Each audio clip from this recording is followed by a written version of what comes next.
Hey guys, welcome back to Connor Reads. Today's episode we're going to be finishing up the Fires of Heaven. So I got it done and completed. Before we go any further, I do want to say that there's going to be spoilers from the offset and throughout. So if you haven't read this book or past it, pause now, go get it read. So the way we're going to attack this is I'm going to go through 3 things that I loved about this book, 3 things maybe I didn't love about this book, and then I'm going to go into my general thoughts, ideas on the characters and predictions moving forward. So without any further ado, let's jump into it. The first thing I want to say, and the first thing I loved about this book was I felt like this was Nynaeve's book. We saw so much character development from Nynaeve. There were so many setbacks, first with Egwene and then with Moghedien. And then we also had setbacks with the Aes Sedai and just an overall crisis of confidence, a crisis of self-esteem. And I feel like the big underlying issue that caused all of that is her looking at herself like a coward. And then to go from that through to the character development to the end where she goes back into Tel Aranriod and she defeats Moghedien without really being able to channel, just through ingenuity, through intelligence, but mostly through courage, which overpowers the cowardice section. And there's so many parts in that last bit where she could have turned back once she had the Adam on her, but she didn't, and she pushed on through and she went on to really save Rand and save the storyline. It was such a rewarding payoff. I was grinning like crazy through those last couple of scenes when I knew that she was, going to kick some butt and she was going to prove not everyone else wrong. Really, a lot of other people did believe in her, but prove herself wrong. Prove that she's not a coward. And I think this is Robert Jordan doing some fine storytelling. He oftentimes teaches a lot of lessons through the books, is what I've seen and felt personally. And the idea of this one, I thought, was, regardless of how you view yourself, regardless of how life's gone so far, whether you just had a bad day or a bad year or your whole entire life hasn't gone the way you want it to, all it takes is a decision to change it. And, Nynaeve is one of my favorite characters, and it was just so incredible and wholesome to watch her overcome so much, so many issues to become the star, in my opinion, the MVP of the book. So, go Nynaeve, number 1. Absolutely loved that from this book. One thing that I didn't particularly love, and you can't have everything you want, is I didn't really get any Perrin. Well, I didn't get any Perrin actually this time round, and I also got a really limited amount of Mat. And those two, I love seeing things through their perspectives. There's a few perspectives I love, and there's not any that I don't love. But Rand's is incredible because obviously, he has Lews Therin in there, and everything is happening to him. He's the main character, so his is always going to be exciting. I love Nynaeve's because it's so different to me. I'm quite a calm, cool, and collected person. Maybe not cool, but pretty calm. I don't anger too easily, whereas she does, and it's so interesting to read somebody who's so different to me. And I think a lot of readers probably share some of those qualities with me, and maybe that's why we love her so much, is she's quite different to us. I love Mat because he's such a humorous take on things, and then obviously I love Perrin as well. But you can't have everybody in one book, and I assume we're going to get quite a heavy Two Rivers story next book, as would be my guess. So I was just upset not to hear from Perrin and to get so little Mat. The second thing that I absolutely loved was some of the scenes at the end of this book were amazing. So I thought that the big end battle was going to be with Lanfear. Now I didn't think that until it was already happening.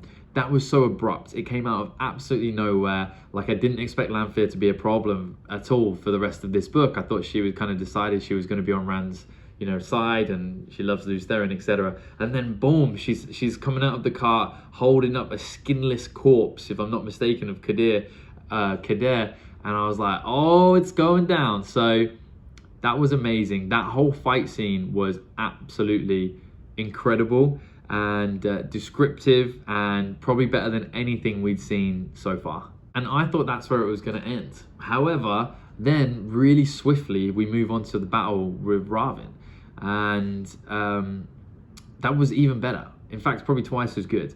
Reading that story. And the cool thing is, it's kind of limited by your own imagination. And although there's definitely rules to the magic that Robert Jordan has put in there, I don't know them all, so it does feel very mythical and magical, and seems almost like anything goes. And when you throw in Tel Aranriod into that as well, then all of a sudden it's just endless. Like the possibilities are endless at the end, where he's Ravin is kind of forcing Rand into like another animal, one that can't channel. Is like, what? Like that's such a crazy way to like try and end somebody's story arc. Obviously it doesn't work in the end, but it almost did, if not for Nynaeve. So the cool thing is all of you, I assume, have read this book, you know, and there's so much that's open for interpretation in those battle scenes that nearly every single one of us probably thought about that battle completely differently. And one thing I love about Jordan is that, Robert Jordan, I should say, is he doesn't have an obsession with the cut and parry of battles.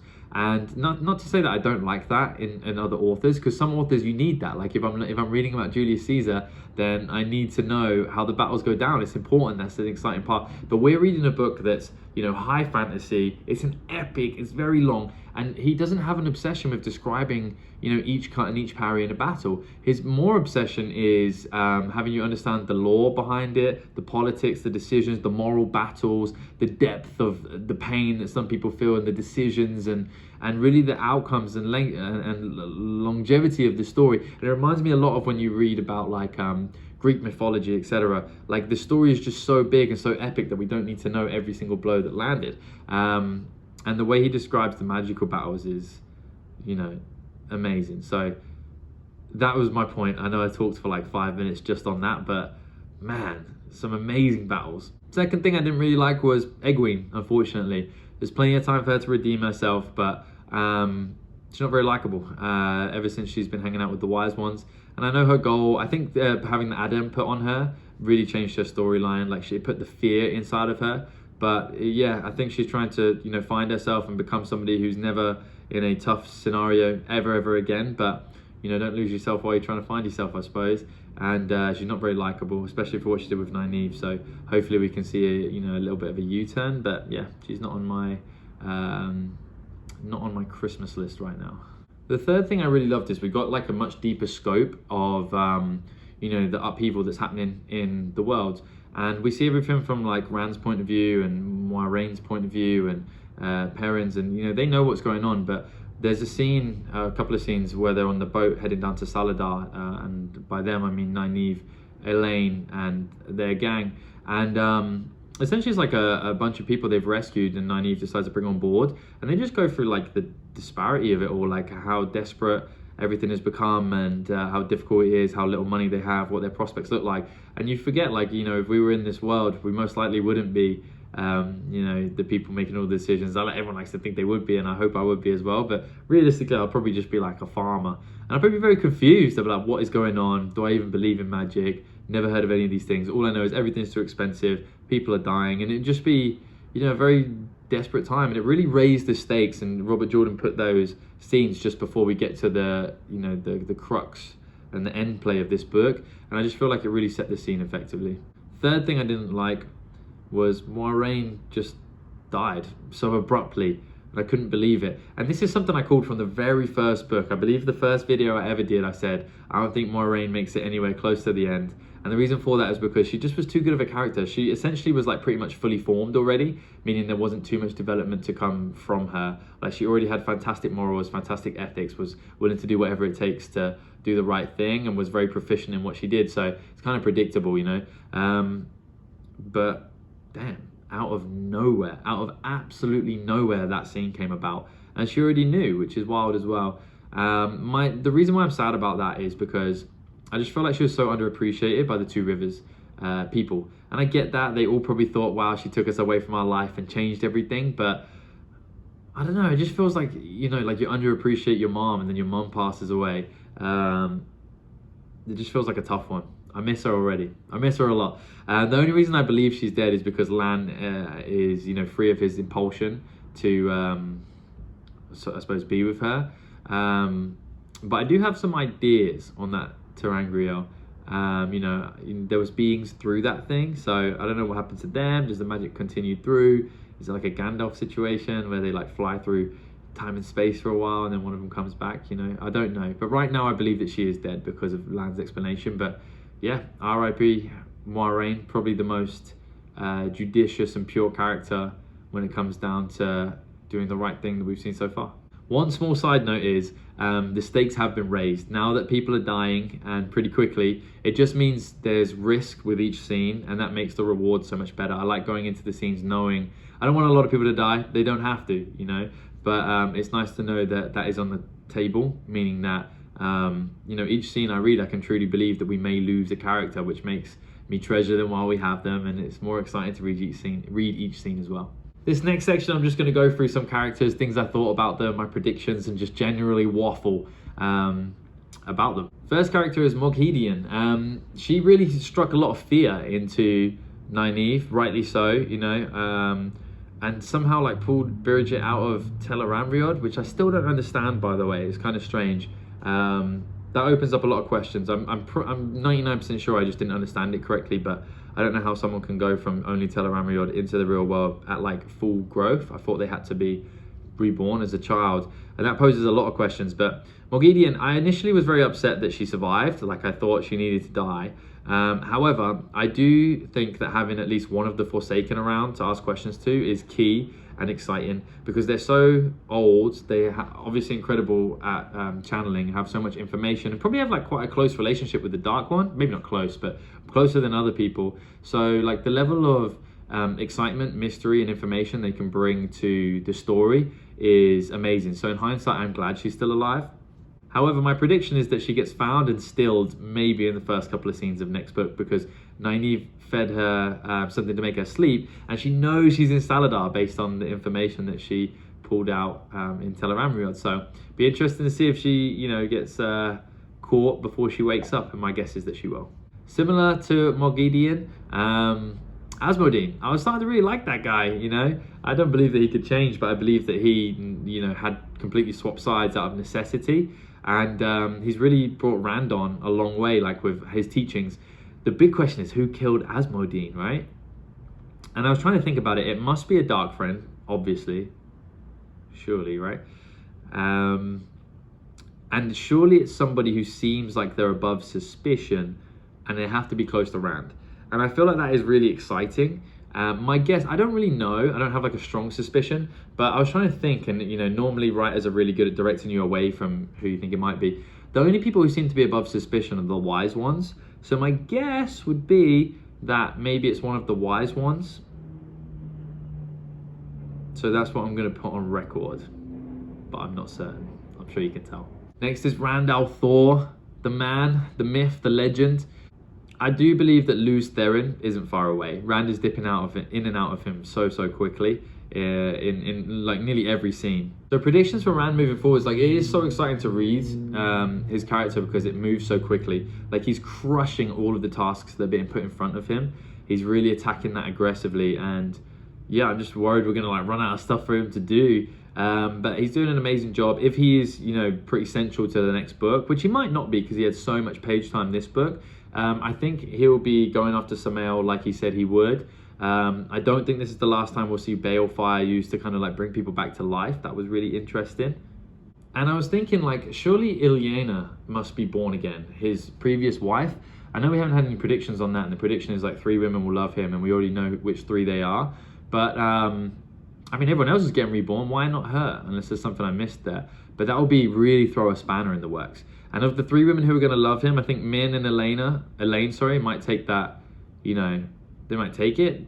They won't like it, but they'll take it. But I think Avinda would probably go on like a murder spree if Rand abandoned her now. She's quite attached. And speaking of Avinda, she's probably out of those 3, probably from a male perspective, and I can only speak for me and my perspective of reading the book, probably the simplest to deal with. Although she is definitely kind of crazy. She's crazy about him, but she also says like what she's thinking, which is really useful as a guy and as a woman as well, I suppose. But yeah, of those 3, I feel like she would be the simplest to deal with in real life. I do have to say she's a terrible friend though. For someone who preaches how often, you know, she's just looking after Rand for Elayne, she's like kind of convinced herself that that's going to be okay, whereas I don't think that's going to be that okay with Elayne. I think that she is being quite selfish and a little bit deluded as to how good of a friend she really is. For Mat, I loved the chapters that he was in, like seeing the depth of his knowledge and depth of his information. from like kings and queens past on the battlefield. Incredible, so fun to read, but he's just being overshadowed. I need him to leave Rand alone. Now, in an ideal world, he somehow goes off to the Siaun and goes about his business over there. And the reason why I think he might be able to is because I don't know why he would go over there. I haven't found the link without Rand, but obviously it's predicted that he marries over there, I believe. And also, I think that over there they kill all the male Aes Sedai, or the ones who can channel really, really quickly, meaning it's probably only females. And he has the amulet that stops females being able to channel on him. So I could see him being really successful over there. So I pray that he breaks away from Rand. Not that I hate them together, just I love Matt's perspective. You don't get much of that when Rand's around. So I'd like for him to be heading off in that direction and start making waves again. So the next storyline is Morgase, and I think that it's going to be pretty simple. I think she links up with the Aes Sedai and Elayne, the reunion right there in Saladar, and I think Garett, Byrne, somehow she convinces him to forgive her, and they all head back over to Andor, and and she gets her throne back. But I don't think she's going to be the queen for long. What I do believe is going to happen is, I do believe, maybe not this next book, but following, I think Elayne will become the Amyrlin seat. She just seems like the right person for it now. And I think once she becomes the Amyrlin seat, Morgase will unfortunately pass away somehow, and she will also become Queen of Andor, creating this huge conflict of interest, which might be in the benefit of everyone. So you heard it here first, but also probably like 20 years ago, you actually figured out what happened. But based on my predictions, you heard it here first. Then we have Siaun, whose name I've been pronouncing wrong every video, and I probably still have pronounced it wrong this video. I think she'll fall in love with Garett Byrne because they have to spend time together, otherwise she will die, based on Min's prediction. So I think she'll fall in love with him. I'd love to see her Iron Will in Teleranriod a lot more, because she has some dog in her, she has some fight in her, and I'm so upset we didn't get to see it while she was the Amyrlin seat. We only really get to see the dog in her right now. I'm sure it was in there, but like, why wasn't it being used? She's so persuasive, she's so cunning, she's so intelligent and patient now, and I just feel like she used it all way too late. But her and Garett Byrne falling in love leaves Morgase open for Tom Merrilin to make a comeback, and he's my guy. So that's what I'm hoping for in that direction. One more thing when it comes to Morgase, it was a really weird way to end the book, to talk about Talanvor. I think his name was Talanvor. Yep, Talanvor, giving her these strange looks, and then him having some feelings for her. I just thought it was so weird to end the book like that after all the epic things that had happened. So I'll be keeping an eye on him for sure this next book.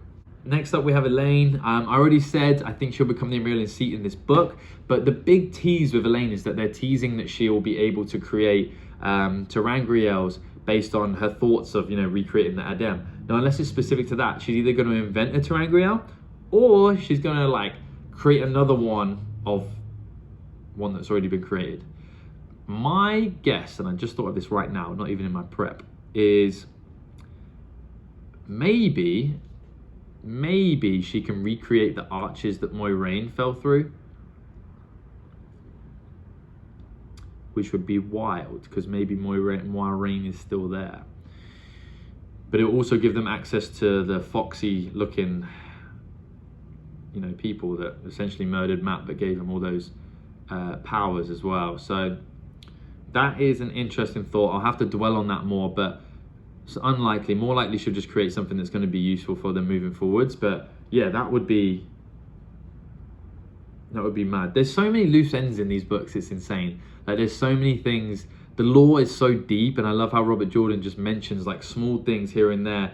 And some things like Matt, for example, mentioned all the battles in his head, and they have such specific names and dates and things that happen, and it probably will never be revisited again, but it just makes me feel like it's such a deep world. It just makes it feel really realistic. So, big love to Robert Jordan for that. We met the Prophet, Masema. Obviously, we met him before, but we met him in Prophet mode. I hated him for some reason. I really didn't like him. Got bad vibes, and I think it's going to be a big problem moving forwards. I don't think it'll be a problem for Rand, but I think he will learn to love the power that he has. And I may be completely wrong, but yeah, I just didn't like him. I got the heebie-jeebies. So my prediction is that he's going to cause some problems moving forwards. He will not want to relinquish his power. Then we move on to Lan. Honourable but boring. Hopefully he's allowed to have a personality now moving forwards. That would be incredible. I think there's two options. We don't know where he's speeding off to. Either number one, Moiraine did Nynaeve a massive solid and said that that's the person he needs to be connected to next. However, that might not be able to happen because she's only accepted. I don't know on that one. However, maybe it's Byrne. That's the only other person I feel like she would connect her to. Or maybe it was Siaun. But what happens if she is no longer an Aes Sedai? Who knows? But it would be nice to see him in Two Rivers. So if it is Byrne, it would be very interesting to see him in that location because they could definitely use his help. I think we would need to see some personality development from Lan. I'd like to see him have more freedom. I'd like to see him be able to do stuff on his own and maybe even a couple of chapters from his perspective. Like, I just need more from him. I'm ready to like him. He hasn't done anything wrong, but he just hasn't captured me as a person. So I'm hoping for character development. I'm praying for character development for Lan. So overall predictions for the next book. Morgase to be returned to her throne, although it's going to take her a long time to rebuild up her subjects.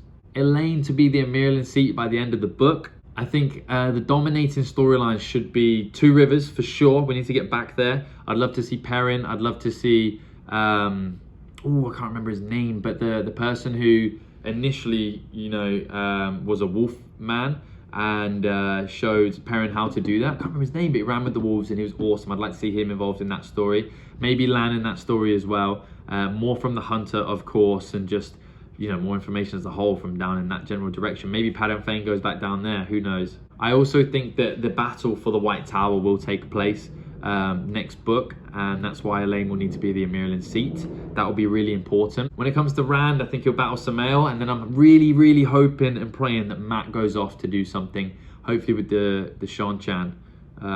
Just something on his own or with a different character that's not Rand, because Rand overshadows him so hard. Final thought is that Rand's school, and it was just mentioned, but I think it's the amnesty for the men who can channel.